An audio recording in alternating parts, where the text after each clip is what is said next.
All right, now that I've had my big coffee, we can get started. So again, welcome to Reynolds with a Heart. We're excited to talk with you today about unlocking the employee experience. We have some amazing leaders here with a diversity of backgrounds and experiences and points of view on lots of different topics here under that umbrella. So with that, I will introduce or allow our guests introduce themselves. Colleen Mitchell, welcome to Rebels with a Heart. Excited to have you here. Thanks. Hey, everyone. My name's Colleen. I'm the current head of DEI at Nordstrom. And Derek said we can actually do a little bit of a different introduction. So I wanted to also talk about a little bit of my work experience that maybe wouldn't be shared more broadly, which is that I've been a licensed funeral director. I'm a licensed real estate broker. Oh, I've had my own junk hauling company. And I say that because I think that everything unfolds as it should, right? Throughout this experience for me, especially when I was a licensed funeral director, many people were very surprised that they were ending up at a funeral home meeting with me, right, on a random Tuesday when life had changed very dramatically. But what I realized about that experience that also has connected me with DEI is radical empathy, right? It is a very difficult conversation when we hear that potentially someone's loved one has died, like, what do I say? How do I approach them? And then also when we have racial trauma, right? When there's things that are happening, and all of that takes, I think, a level of leadership that requires unparalleled empathy to be able to reach out and have a conversation.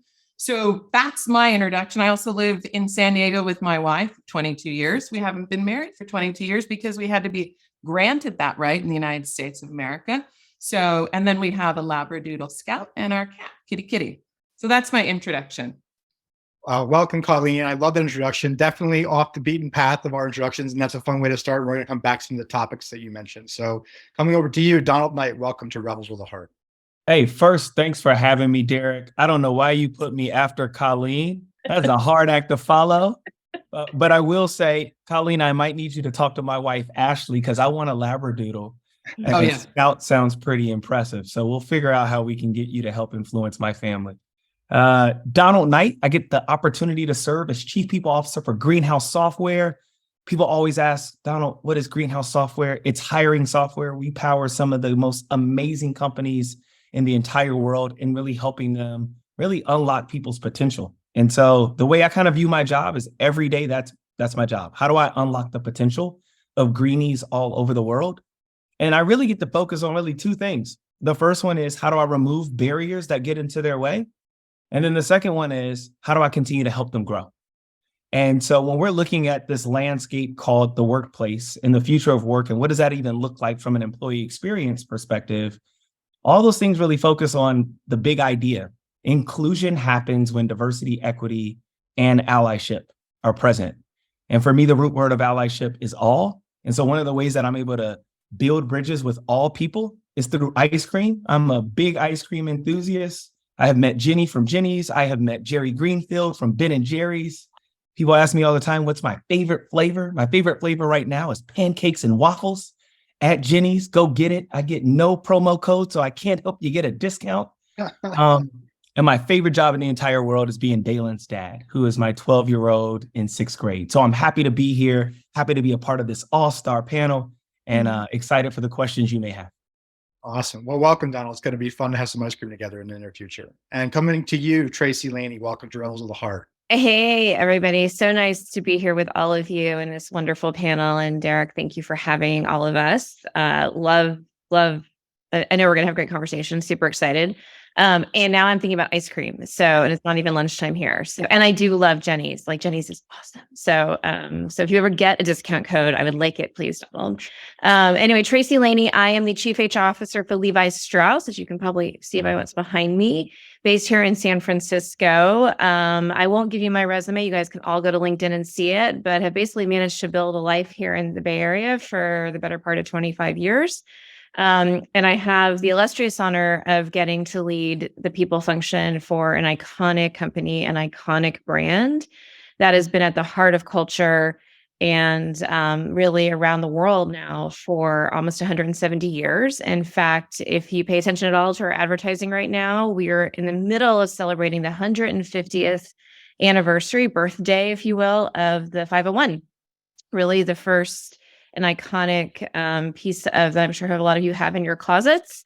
And so, you can definitely hear about that and read about that all over. The other thing that you may or may not know about Levi's, and one of the reasons I feel like I have one of the best jobs in this world of HR, is that we are very, very values driven. We're very outspoken on topics ranging, from everything related to racial injustice, LGBTQ, equality, marriage equality. We were the first company on the planet to offer same-sex partner benefits back in 1992. We desegregated our plants in the South back in the 50s, 10 years before the Civil Rights Act. And it is very much who we are, including being outspoken on issues of today that are really crisis issues around gun violence prevention and reproductive rights, where we've also been quite outspoken. And so we are one of those companies who's not afraid to be out there and advocating. And it makes my job, I think, really, really, it's a privilege to be able to do what I do.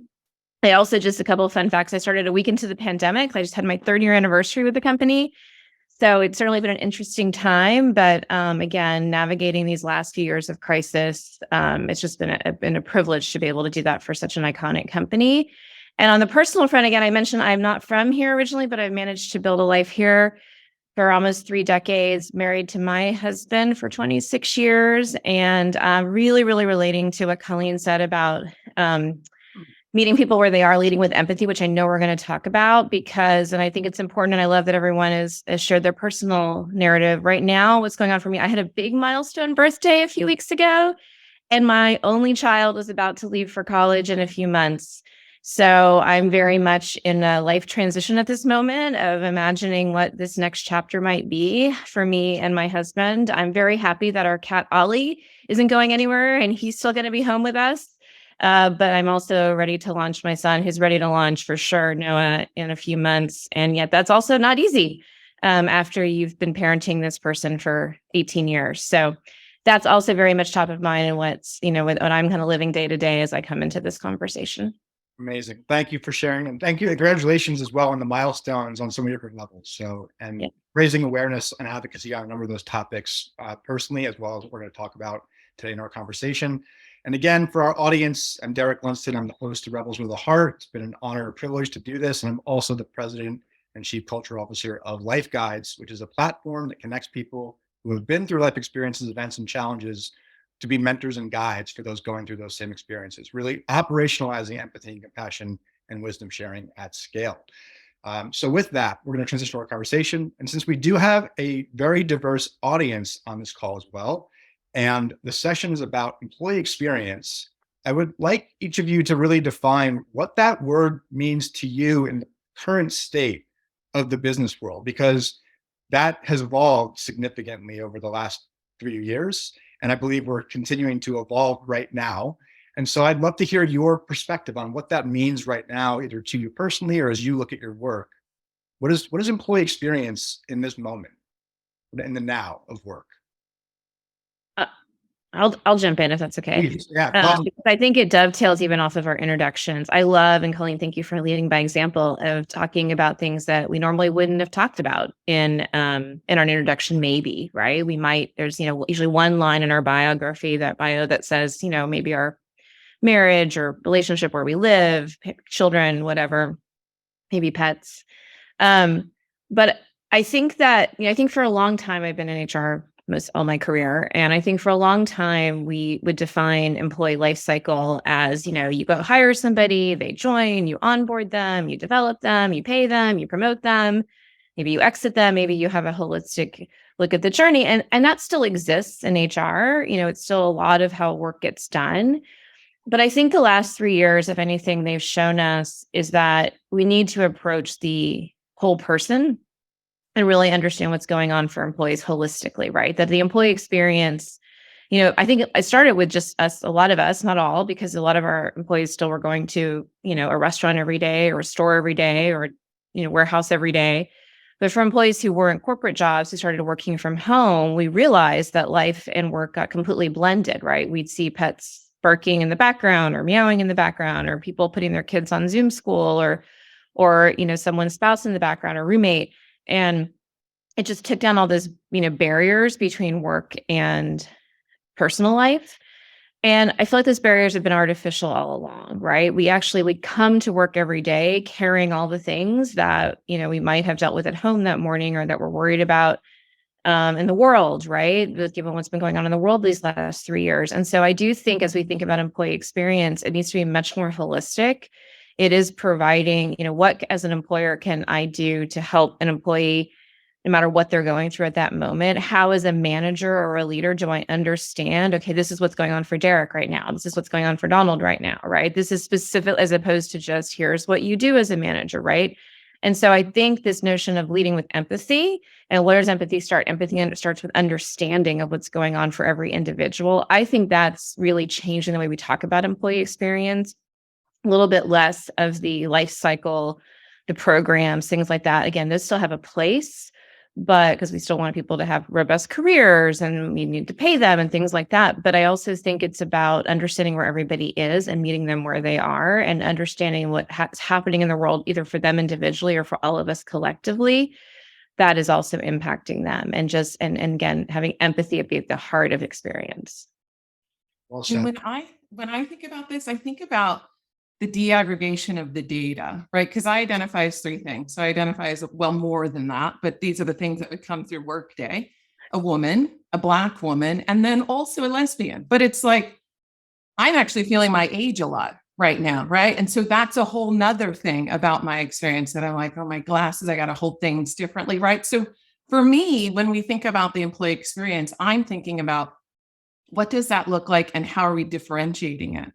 And I think we're going to be unable to differentiate it through data versus through solving for it with empathetic leadership. Whoever you are, however you identify, what is the common experience that you're having? What is the trauma that you're facing? What is the mental health challenges, right? And what does that look like? So that's what I think about, is how very differentiated we all are in this experience, right? But that there are some themes that come through. I think everybody's being greatly challenged by the last couple of years. I think that mental health issues are coming forward in new and interesting ways. And I think that our leaders are challenged by how do I manage in this environment? How do I lead? What does it look like to be an empathetic leader? And we still have to have outcomes at work, right? What is the bounds of where we go to as empathetic leaders, but then this is still work, right? That it needs to go to. So like, I'm just thinking about the differentiated experience, the challenges that all sorts of different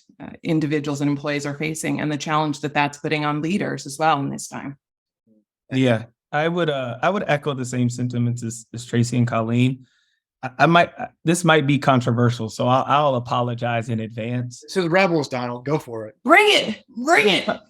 Historically, companies have not cared about experience, Hmm. right? Like, if we're honest with ourselves, like historically, there was a point where satisfaction was okay, Right. but it was a novelty. And then people started talking about the importance of engagement, but engagement as a whole was like something that was sporadic at best.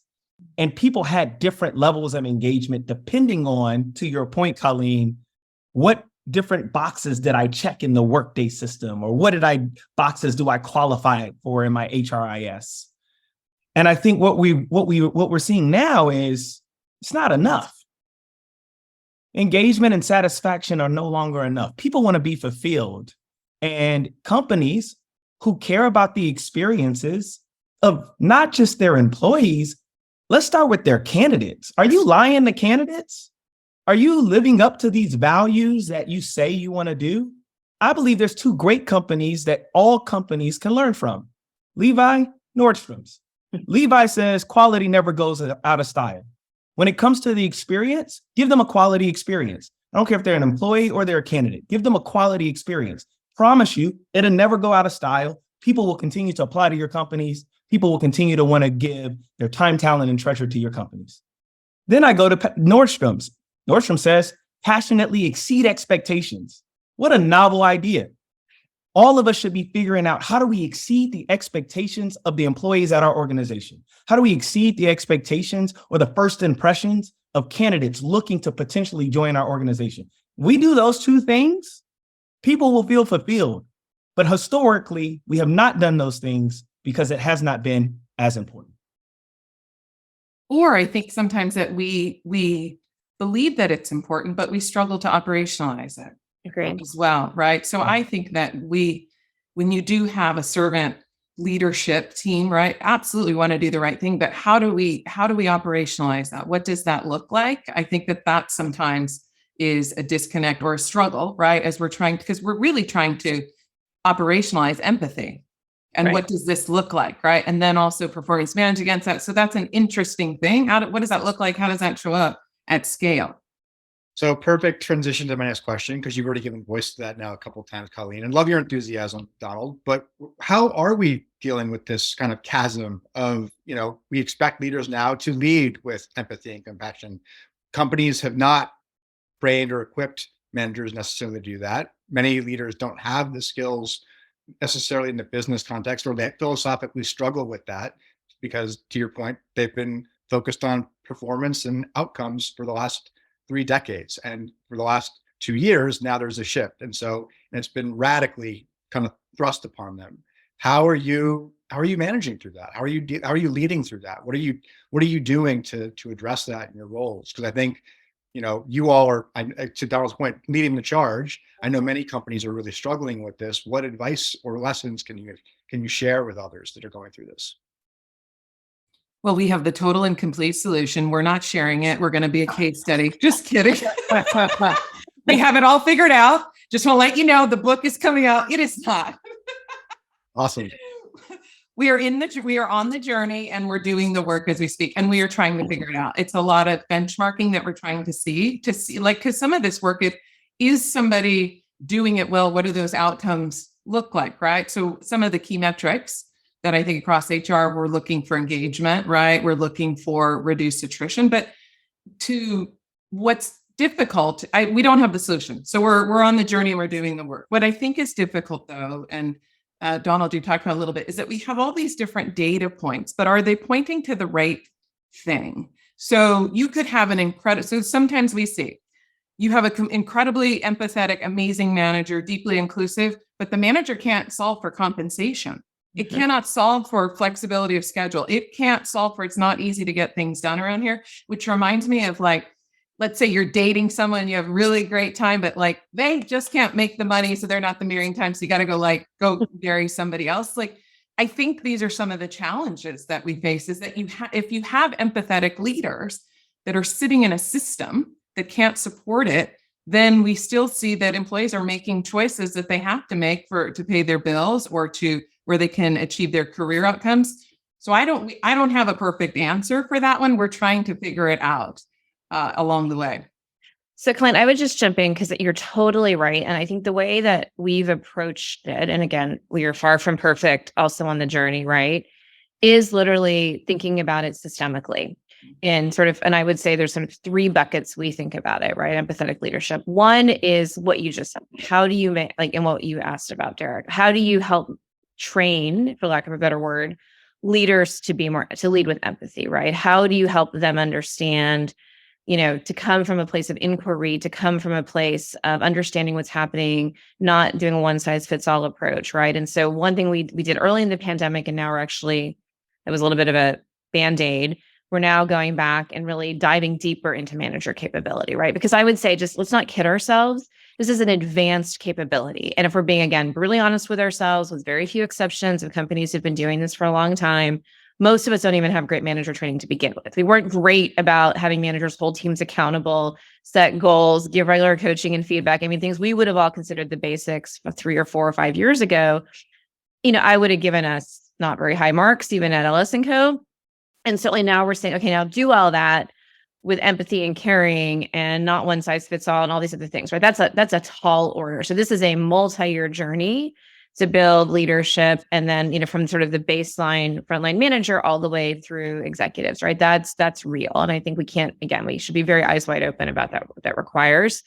One thing I would say though, is sort of around those 2 things, that core piece, or I think 2 other things. And you said one of them, you called one of them out, Colleen, which is we need to, and this is where HR can lead, make sure the programs and policies that we have, everything from compensation to benefits, mirrors that empathetic approach, right? So important thing. So I will just an example. paid leave is not common in retail. It's just not in our stores. It's just not a common thing. Well, we decided, okay, how can we talk about people taking care of themselves and their families if we're not giving paid leave? So that's something that we decided to do, right? We did the analysis. It actually isn't even that expensive. And I've been preaching to my retail colleagues now for a couple of years because, by the way, it makes more sense. I don't need to go replace somebody. I don't want to have to go find, when I can just let someone take off 6, 8 weeks, whatever they need to take care of their kids or their parent or their whoever, right? So that's like, how do we create empathetic policies? Do we have the right level of fertility care? Do we have the right level of compensation? Whatever those things are, the pieces we control, because you're right, managers don't control that. And that is something I would say that HR actually does have a lot of control over and something we can do. The only other thing I would say, the third bucket we talk a lot about is role modeling. So how from the very, very top, the CEO, the C-suite, other sort of executives, as we think about this leading with empathy, did they actually role model it? And that means role modeling vulnerability. I personally have talked a lot about mental struggles with mental health.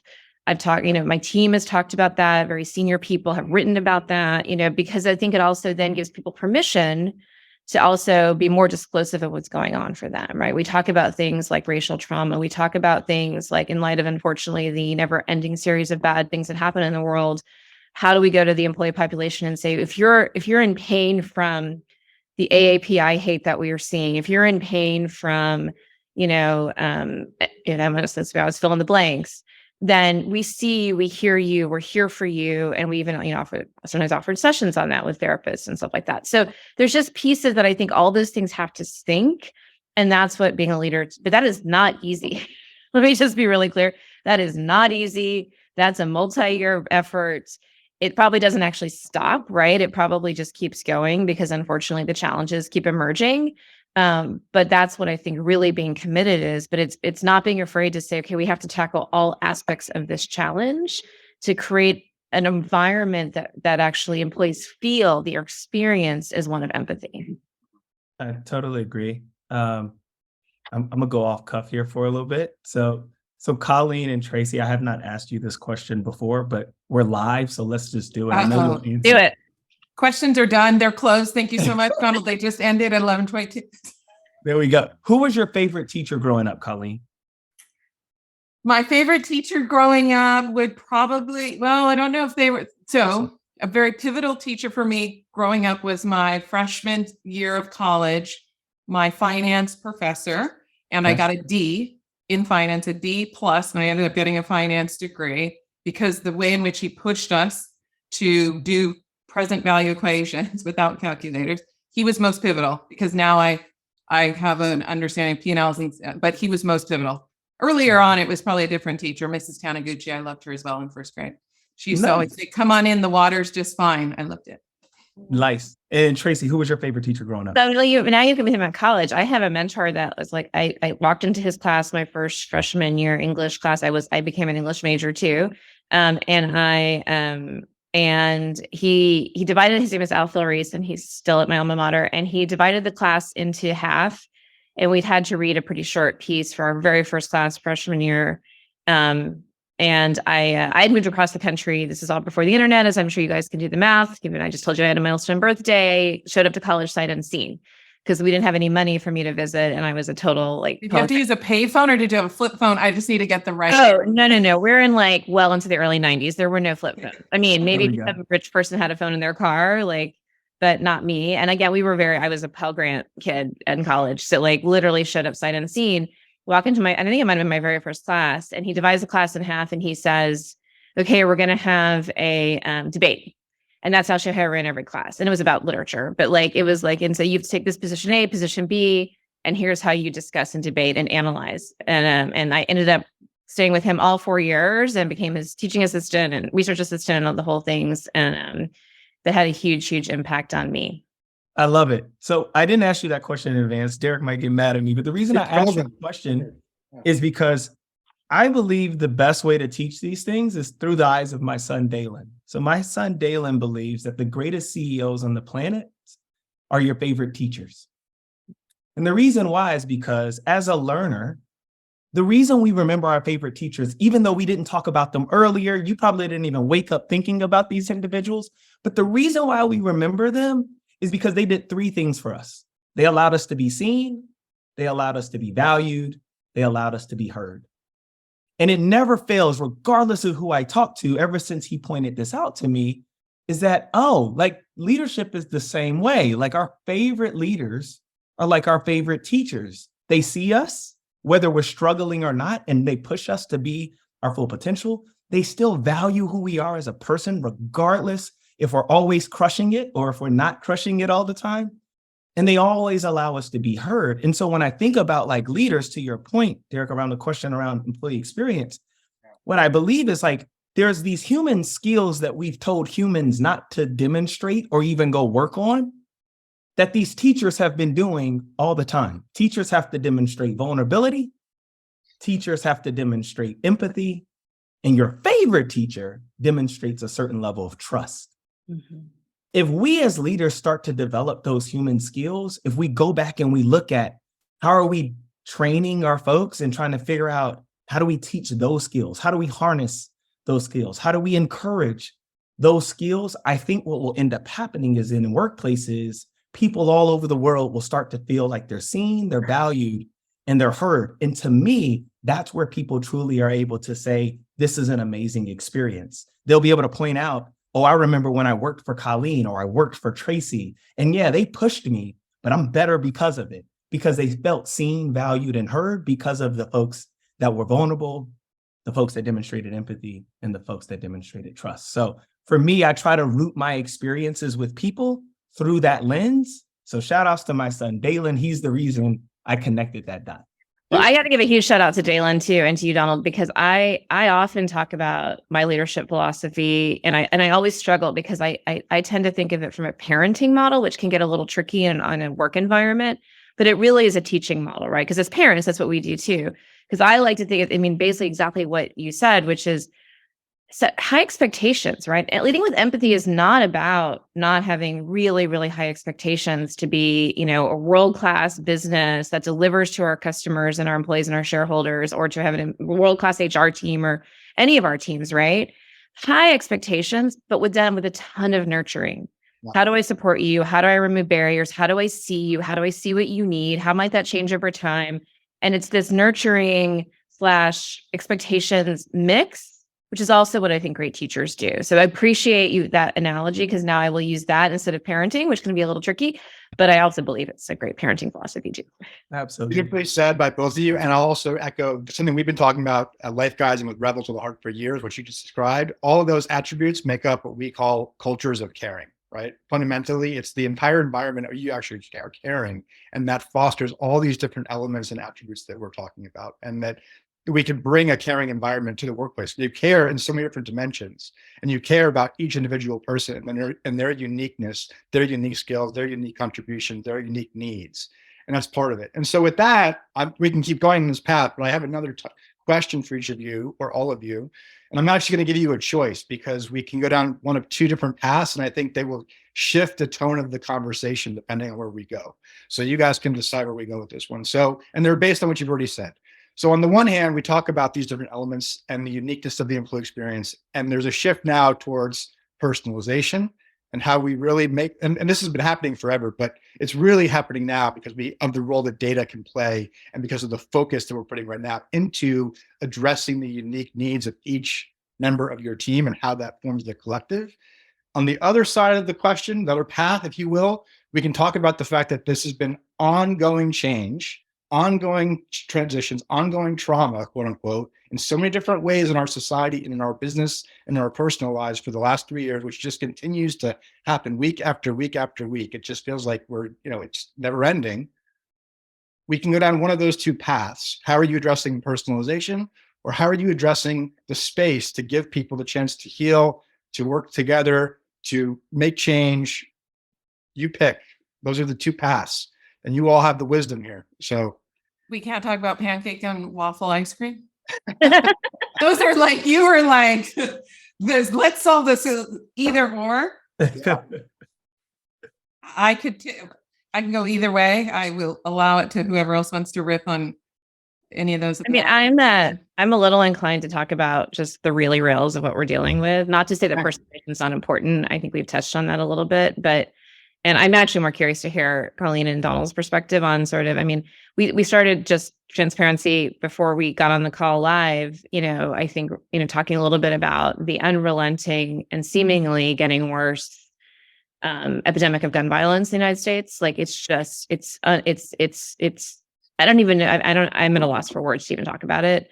And again, it's one example of, unfortunately, many, a war, racial trauma that's ongoing, reproductive rights issues, like all the things, right, that have been under assault of potentially our democracy and democracies around the world, that I think our employees have to wake up to every day, right? In addition to their own challenges that we all have on a daily basis. And so I don't have any particular wisdom. And in fact, I'd love to hear from my colleagues here about how they're thinking about this, but I think it's real. And I think that part of what we have to start with is just by acknowledging that it's real and acknowledging that these are weighing on our employees as they're weighing on us.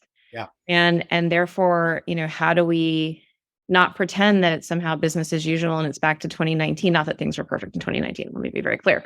But that somehow the world we've all lived in and what we've all gone through, either individually or collectively, or in some sets of us, is something that, people are carrying with them and having to, and how do we talk to that, address that, acknowledge it?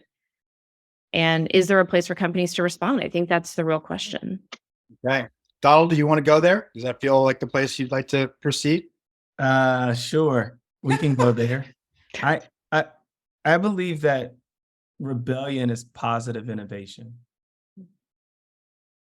And that if you look at history, you look at the suffrage movement, you look at the civil rights movement, it was because of those people who were willing to rebel, but do so through a lens of having a heart.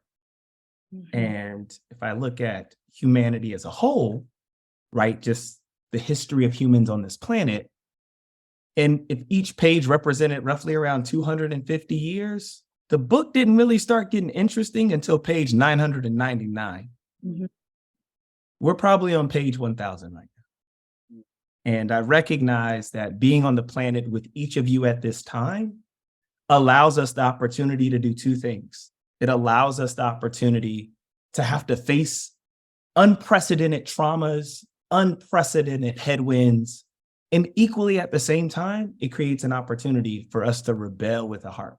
Mm. And so I think one of the things I want listeners to really understand is that regardless of what's happening outside and how it may make us feel, like the book just got interesting.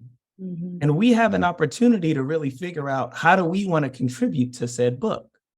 What do we want to write in those pages of history? I could tell you for me and mine at Greenhouse, we want to be on the right side of history. We want people to be able to walk into any room and recognize that the killing of George Floyd actually happened, but also be able to realize that if you work at our company, everybody, regardless of your sexual orientation or your gender or how you identify on any end of the political continuum, that there's oxygen in every room here at Greenhouse, that you feel valued, that you feel heard, that you can contribute to the overall success of our business. And so our hiring process is actually rooted in that.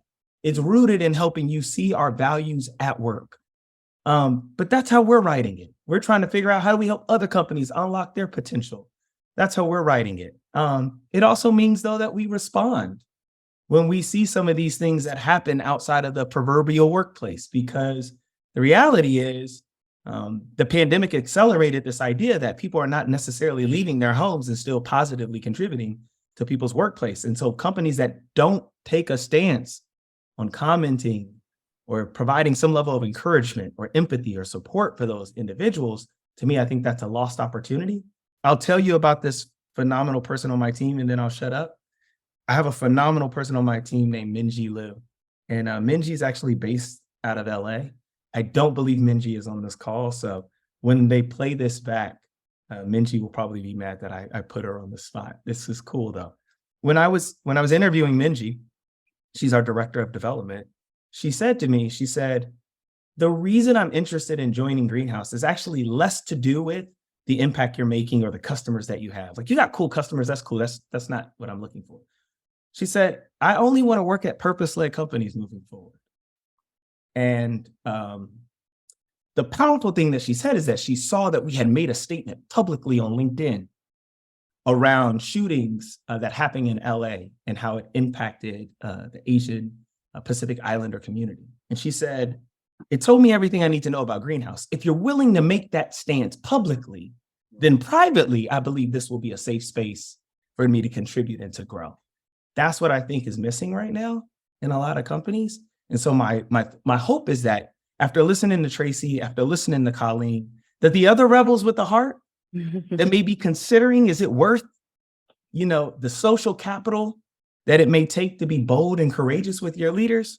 I hope we just put an Energizer battery in your back that's so full that you'll be willing to go have those courageous conversations with your leaders so you too can create these types of environments. Beautifully said, Donald. So I have a little bit of a personal perspective on this. I think sitting in like the DEIB role, many times I speak to the data and I am the data, right? I am having a lived experience. And so sometimes it's difficult. It seems that we just roll from one incident to the next in this country.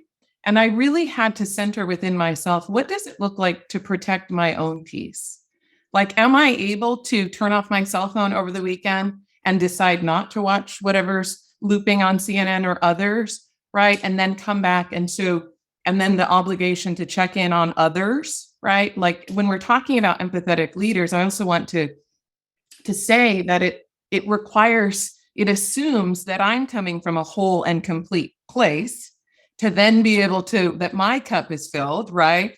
To be able then to be an empathetic leader to others. And I think that all of this inundation of just continual 24-hour news cycle, all these things that are going on, I do think it's important for us to have bounds on what some of this work looks like. This is my job. This is how I show up in the world. This is my W-2 income. This is what I do. This is also what I'm deeply committed to as part of my life's work. But I also like going on vacation as well and checking out from all of it so that I can get my cup filled. And so to bring that, I guess, back around to how we need to show up as empathetic leaders, I think it's very important that the leaders that we are also trying to upskill and have them reach out, that we are making sure that we are able to protect our peace, protect our mental health, and come from a whole, full, balanced place to be able to show up in these roles that are going to impact so many others. Because many times behind those statements, and it's Colleen, did you see this? We're going to make a statement. What are we doing? How are we? Everyone's getting together. All this, does it rise to this? No, it hasn't. So all these decision making that is happening, I think it can all take its toll on those of us that are in leadership positions as well, right? Pushing for empathy. So we need to practice self-empathy for ourselves as well and take care of ourselves. I totally agree. I feel like, we haven't talked a lot about mental health yet, but I do think it is real. We all know that the mental health challenges are up. We have plenty of data to tell us that. Any of us that have any accountability for benefits will probably tell you that health claims are up. Everything you need to know, right? Whether it's anecdotal evidence or actual hard data. And we're doing all we can to support people, but especially, I say this to my HR team all the time, is like and this has been true forever, but that we often are we're the therapist in the organization. We're often the heart of the organization, and hopefully not us exclusively, but it's a reality of the function. And I think, I would say, since I'm guessing a lot of folks on this call are HR practitioners in various spaces, that, I think you have to take care of yourself. You have to start there. And I think, my head of D&I talked about this specifically all the time for exactly that reason, because she also receives so much of that. And what we've also, what I've learned, and what she and I talk about a lot from living these last 3 years, is it's not possible for us to take the pain away. It's not possible for us to say to, a Black employee or a woman who's seen reproductive rights stripped away, or an Asian employee or a Jewish employee, like we can't, and something terrible happens, and, we can't take that pain away. There's nothing we can do as a company. We can speak out, which we do quite actively. In Levi's case, we're very happy to advocate for things like equality, and reproductive rights and gun violence prevention. And I think our employees, to your point, Donald, like they see that, they know that, they join us for that reason. People always ask me about the employees who disagree. And I'm like, well, they know who we are. We are who we are. So, that's just very transparent, but I can't take the pain away. What I can do is make people feel seen and heard. Back to your teacher analogy. Like, do I see that this horrible event is causing specific pain potentially for a lot of us, but specifically for a certain group, because all of us are complex and are made up of different identities, right? The anti-trans, we could go on, right? But it happened, and how do we make sure people feel seen? And how, to Colleen, to your point, do we also give ourselves permission to take care of ourselves? Because we have to do that. I don't think we cannot do this life's work. And there's amazing history in the civil rights movement and other places of self-care, and not the self-care we think about with that's been sort of diminished, but actually taking care of oneself to be able to live this moment in history and do the work that only we can do because we're commanded to do it at this time. So philosophically, we completely agree. Question tactically is how do we do that? Like, how do we really provide those resources? Individually, yes, we can all show up present in the conversations. We can ask questions. We can seek to understand what's really driving people or hurting people or what's causing that pain. But how do we in the system itself of our companies? How do we provide the resources? How do we make sure that people use the resources? Because to your comment, Tracy, we hear often now, so many companies are making investments in solutions and services and resources, and people still are not using those resources. Even if they ask about them or they know about them, how do we really help people understand that they can and should take advantage of the services and benefits that are being offered to them around these topics? How do we, again, culturally make it acceptable for people to take the time that they need or to go, use different ways to restore and renew themselves and their teammates? Go ahead, Don. You want to chime in on this? Oh, absolutely. I'm passionate about this. We never have this question when it comes to bonus season. Everybody knows when bonus season is. We talk about it all the time. This is bonus season. You're going to get paid your bonus. Everybody knows when bonus season happens. The same thing with our earnings. We know how we did each quarter. Everybody talks about earnings. Earnings are so important that, think about it, some of the most high-powered, highest-paid people at organizations, they do a dry run on it. They get their analysts there. They get investor relations because it's important. Mm-hmm. We should give the same space for mental health. Mm-hmm. We should give the same space for the benefits that we're offering to our employees. We should give the same space to employees when we see these challenges. So what does that look like at Greenhouse? We have recharge days every quarter. The entire company shut down. I don't care if you're the CEO. I don't care if you're the expert who's the sales development representative. I don't care if you're in CS. I don't care if you're in finance. The whole company is shutting down. You're going to recharge. Recharge is so important. I'm willing to shut down the company every quarter for a day on recharge. That's how they know it's important. We lead with, at every time, whether it's a positive opportunity in the middle of all hands or whether it's a response opportunity in the midst of crisis, we always point people back to, this is how Greenhouse is funding these opportunities for you, making sure that they know the fertility benefits that they have outside of just open enrollment or open season. So it's all of these things. I feel like just treat it like finances. Yeah. You want people to remember, treat it just like finances. And we got to do the same thing when it comes to diversity, equity, and inclusion. Like, no one debates if the role of a CFO is important. No one debates that. Small companies, big companies, they all got CFOs. They might change the person. They never actually change the role. Got to do the same thing with diversity, equity, and inclusion. If those things are important to your company, how do you make sure that it's a need to have, not a nice to have? So like all of those things to me, like whether it's mental health, whether it's benefits, for us, we don't call them benefits anymore. We call them essentials. People need these to essentially thrive. Yeah. This is what they absolutely need. Like, people need space. It's proven. Go look at the energy project. Every 90 minutes, a person should be taking a break. If you're not building that in as a leader and giving it equal playing field with P&L, EBITDA, annual recurring revenue, any of those financial terms, just give it equal playing field. I promise you, at your organization, I never worked there. You give it equal playing field with financials, people will understand the essentials. Amazing. What else? comes up for me is just modeling inclusive, empathetic leadership. I think sometimes when I talk about DEIB, it's food, folks, fun, and famous, right? Versus how are we going to operationalize some of this? And so I think that in retail and fashion retail, you sometimes can come across as looking perfect.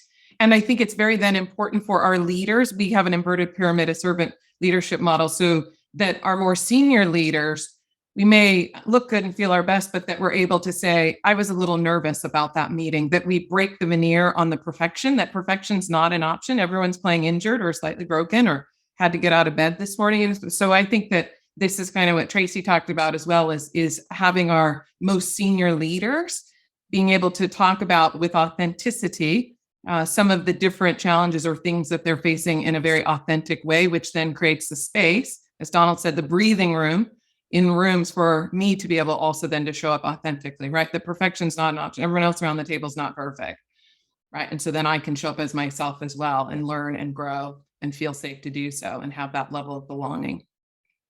Yeah, I totally agree. I think the only thing I would add is because we've been sort of talking about all these elements, role modeling, to your point, Colleen, like how do we give this as much attention as we give other critical parts of our business that we wouldn't even talk about, not, focusing on, taking the time away. And don't be afraid to go actually get the right providers you need. I mean, I know that there's 1,000 mental health providers, but we just made a change in our EAP, which has been, EAP has been not very strong for most companies for a long time. And we actually, we went to a company that we're offering like 16, 17 annual therapy sessions, and people are talking about it. So then it's that normal, things are going viral or whatever, but it's the combination of role modeling, people who are senior saying, hey, I had a really good experience.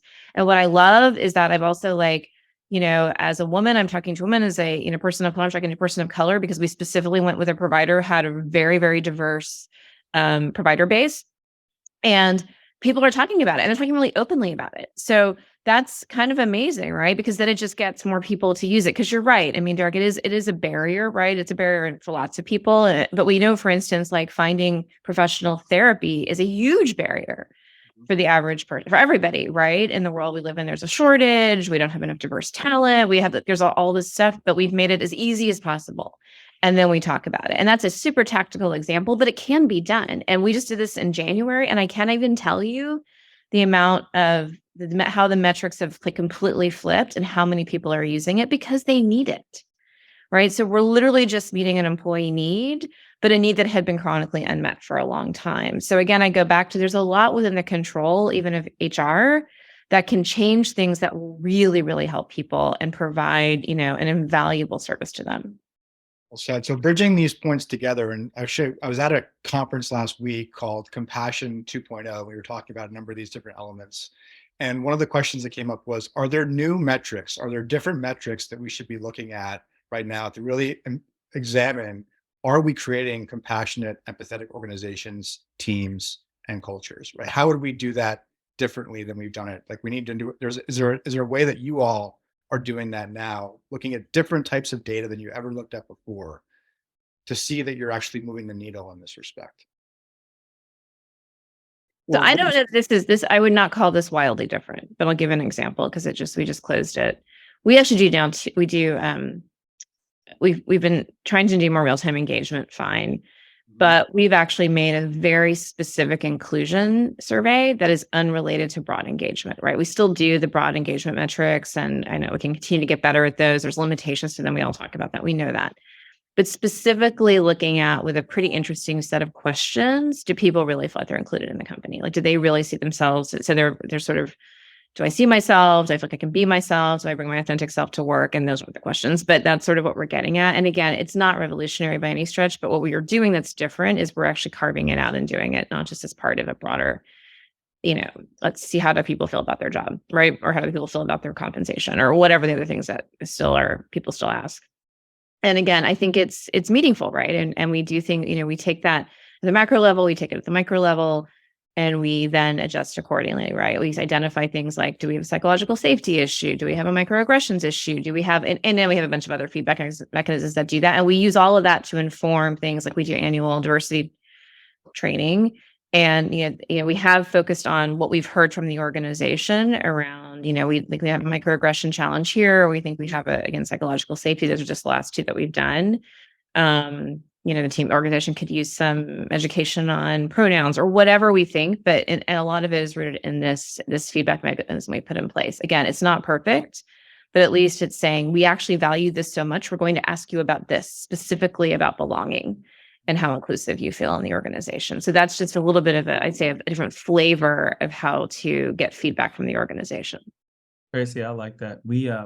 I've tried to make sure we shift our team away from return on investment to return on impact. For sure. Right. So we go look at like our pipeline. When we became more inclusive in our hiring, we started getting more diverse candidates that were applying. When I got here, we had 22% of our executive leadership team are women. Today, that's 44%. All right. Guess what happened? Women started applying more. Like, what a novel idea. The impact of hiring more women in leadership means more women want to get in tech. Like, amazing. And so I'm happy to boast today that over 54% of our organization are women. Not the standard in most tech companies, right? And they're not all in just CS roles for the folks that are curious. Like, no, like Or HR roles. I was going to say, are they filling up HR? Exactly. All HR. How many more SDMs? Exactly. So for me, it's like when our folks are bringing something to me, tell me the impact it's gonna make. I can justify impact. I think in the past, our roles have been limited to what's the ROI on going with this vendor, or what's the ROI, and it's always been through a financial lens. Financial lenses are important, but you also got to have a human lens. Like, this is where I've seen the bigger impact come from. And so, to your point, we reassessed the way that we were even looking at our employee voice. We moved it to we increased the frequency so we can have more real-time feedback. And in there, it's measuring impact. So I want to know, if Greenhouse is a phenomenal place, is it a phenomenal place for all women? Is it a phenomenal place for Southeast Asian women as well? Yeah.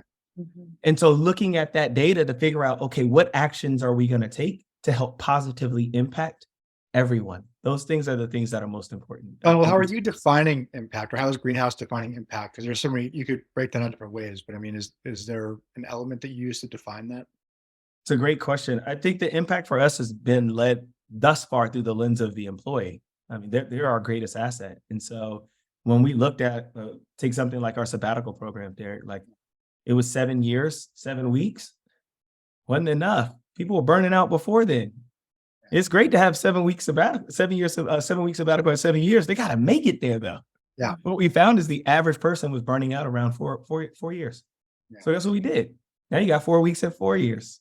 People are burning out a little bit less, right? You got to always ask them, how is this impacting your life? Not starting meetings at 7 a.m. The biggest impact there were for parents. It wasn't just women. It was parents. 75% of our organization are parents. And so they're saying, listen, you start at 7 a.m., I'll make it happen, but you're going to hear Johnny trying to figure out if he wants his oatmeal. And Jackie's like, no, you're touching, can't find my backpack, and stop touching me. And you move over. Like, we're hearing all the things. Just move it back. Allow people that grace period. Probably the biggest thing, and my chief legal officer pointed this out. Her name is Jung Q McCann. And Jung pointed out, she said, I've never worked at a company where you have radical calendaring. Everyone can see all the things on our calendars. Of course, if there's like things that are like sensitive in nature, and we'll hide it, but more often than not, you can see the actual meetings. So people put DNS, do not schedule. Mm-hmm. We honor it. Regardless if you're Colleen, if you're Tracy, if you're Donald, if you're Derek, doesn't matter. Like, do not schedule. Allow people to protect their time. And it starts with our CEO and our co-founder. They do that. They tell people, we're protecting our time. So to your point earlier, Tracy and Colleen, that leading by example, it creates a safe space. It almost encourages people to do the same thing for their calendars as well. That's what we mean by impact. So we measure that in our questions and then figure out the impact score. Thanks, Donald. This is actually a good question. So Colleen, Tracy, do you have a way that you define impact either personally or within your organizational role? Greater representation of women and individuals of color in senior leadership roles. Boom. Done. DEIB for the win. Just kidding. That's it. I mean, that's what it looks like, right? When all of this works together, then it means that we've created an environment that that I want to show up in, that I want to bring my whole self to work. And not only, I say this many times with regards to like belonging. So my pronouns are she, her. You can get my pronouns correct, but if I do not have an ability to grow and develop and learn, I'm going to take my whole pronouns to Neiman's, right? Or somewhere else. Like the levels of belonging are that I have to be able to achieve my career outcomes. I have to be able to contribute.